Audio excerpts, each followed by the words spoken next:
মানুহৰ ঘৰত মিটাৰ আছে। আজিকালি সকলোৰে ঘৰত স্মাৰ্ট মিটাৰ।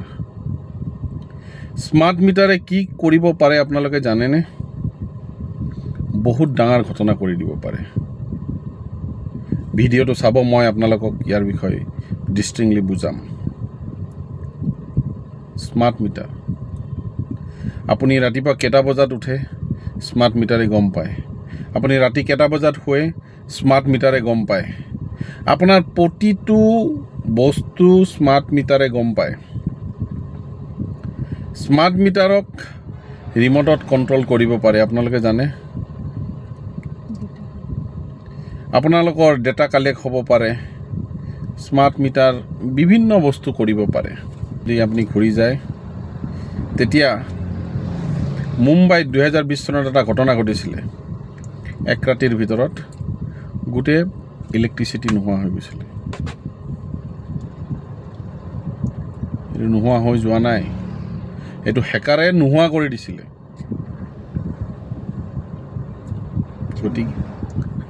গতিকে চাইনাৰ হেকাৰে সেইটো বন্ধ কৰি দিছিলে। কিউবাত এক ৰাতিৰ ভিতৰত ডোনাল্ড ট্ৰাম্পে গোটেই লাইট বন্ধ কৰি দিছিলে।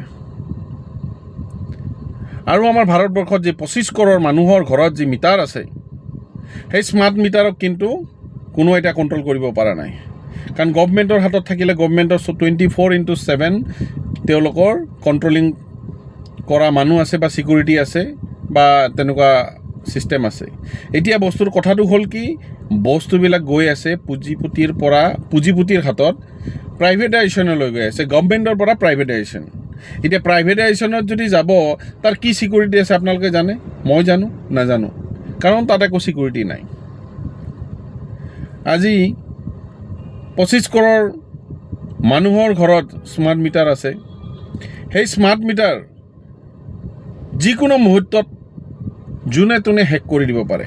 আৰু বিশেষকৈ চাইনাৰ তাততো এনেকুৱা অস্ত্ৰ আছে। আজি দুদিনমান আগতে দেখিছিলেনে আমাৰ অসমত ই ৰিক্সা, তেওঁলোকে এনেকুৱা এটা এপছ ওলাইছিল, সেই এপছৰ জৰিয়তে ই ৰিক্সা বন্ধ কৰিব দিব পৰা হৈছিলে।